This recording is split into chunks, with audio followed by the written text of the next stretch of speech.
কোরআনের সুরে সুরে জাগাবো জাতি, আজাদ দূর করে জাগবো বাতি। খুলাফায়ে রাশেদার জীবন গড়ে, খুলাফায়ে রাশেদার জীবন গড়ে, সোনালী যুগে ফিরব আবার আমরা, আমরা তাহসিনুল উম্মাহ। উখিয়ার কোটবাজারে প্রতিষ্ঠিত অনন্য দ্বীনী শিক্ষা প্রতিষ্ঠান তাহসিনুল উম্মাহ ইন্টারন্যাশনাল মাদ্রাসার দ্বিতীয় হিফজুল কোরআন সম্মাননা ও পাগড়ি প্রদান অনুষ্ঠান সম্পন্ন হয়েছে। 28 নভেম্বর অনুষ্ঠানে প্রধান অতিথি ছিলেন উপজেলা পরিষদের সাবেক চেয়ারম্যান ও জেলা জামায়াতের নায়েবে আমির অ্যাডভোকেট শাহজালাল চৌধুরী। দেশের পরিবেশ কিন্তু ভালো না, এরপর আল্লাহ আমাদেরকে এহসান করেছেন। গত 5ই আগস্ট 2024 সালে মহান রব্বুল আলামিনের যে আবাবিল পক্ষী দিয়ে, যে ছাত্র জনতা দিয়ে এই দেশকে আমরা নতুন ভাবে আমরা পেরেছি, আমরা নতুন ভাবে স্বাধীন হয়েছি, নতুন একটা আমরা দেশ পেয়েছি। এই দেশকে আমরা ইসলামের রঙে আমরা আলোকিত করতে চাই, ইসলামের আলোকে আমরা এই দেশকে আলোকিত করতে চাই। আমাদের শিক্ষা ব্যবস্থা ধ্বংস করে দিয়েছে, বাকি কিছু নাই, সবকিছু ধ্বংস করে দিয়েছে আমাদের। কলেজ বলেন, স্কুল বলেন, মাদ্রাসা বলেন, সব জায়গাতে অবস্থা। এর মধ্যেও আমরা আল্লাহর উপর ভরসা করে আমরা যাত্রা আরম্ভ করেছি, আমরা এগিয়ে যেতে চাই। কোরআনের পাখিদের সম্মাননা অনুষ্ঠানে প্রধান আলোচক ছিলেন কমি মাদ্রাসা শিক্ষা বোর্ডের মহাসচিব ও আন্তর্জাতিক ইসলামিক স্কলার আল্লামা ওবায়দুল্লাহ হামজা। আমি শুধু বলতে চাই এটি শিক্ষা খুবই প্রয়োজন। এমনকি ওলামায়ে কেরাম বলেন একজন মুফতি মুহাদ্দিস হওয়া যেমন ফরজে কিফায়া, একজন ডাক্তার ইঞ্জিনিয়ার হওয়া ফরজে কিফায়া।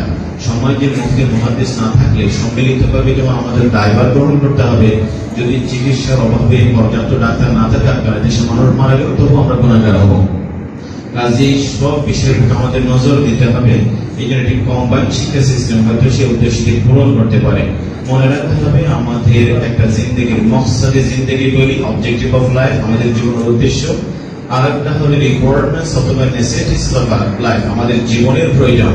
বেঁচে থাকা, খাওয়া দাওয়া করা, একটি সুন্দর ঘর বাড়িতে থাকা, অটোমোবাইল, পরিবহন এবং আমাদের জীবনের প্রয়োজনীয়তা পূরণ করে আল্লাহ পাকের ইবাদত বন্দেগী করা, আখিরাতের পথের সন্ধান পাওয়ার জন্য মহাসড়কে চলতে পারা, এটা আমাদের জিন্দগির উদ্দেশ্য, মকসদ বা অবজেক্টিভ পূরণ করে।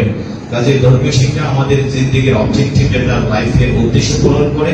আর জাগতিক শিক্ষাগুলো আমাদের জীবনের প্রয়োজনগুলো মেটাতে সাহায্য করে, কোনটাকে উপেক্ষা করার মতো না। কোরআনের পাখিদের এই আয়োজনে বিশেষ অতিথি ছিলেন রাজাপালং ইমদাদুল উলুম ফাজিল মাদ্রাসার সহকারী অধ্যাপক মাওলানা আবুল ফাজুল, কক্সবাজার রহমানিয়া মাদ্রাসার পরিচালক মুফতি মাওলানা সুলাইমান কাশিমি, রামু রাজারকুল আজিজুল উলুম মাদ্রাসার পরিচালক মাওলানা মোহাম্মদ মুহসিন শরীফ। অনুষ্ঠানের শুরুতে স্বাগত বক্তব্য রাখেন তাহসিনুল উম্মাহ ইন্টারন্যাশনাল মাদ্রাসার নির্বাহী পরিচালক হাফেজ মাওলানা সানাউল্লাহ। শিক্ষক হাফেজ মাওলানা মুস্তাফা তাফহিমের সঞ্চালনায় অনুষ্ঠানে কোরআনের পাখিদের পাগড়ি প্রদান, শুভেচ্ছা ক্রেস্ট ও উপহার তুলে দেন অতিথিবৃন্দ। বাংলা, ইংরেজি ও আরবি বক্তব্যে তাহসিনুল উম্মাহ ইন্টারন্যাশনাল মাদ্রাসায় শিক্ষার গুণগত মান ও অবস্থান তুলে ধরেন ক্ষুদে শিক্ষার্থীরা। Tahsinul Ummah International Madrasa. It is a big madrasa. It has 100 students and 12 skillful teachers.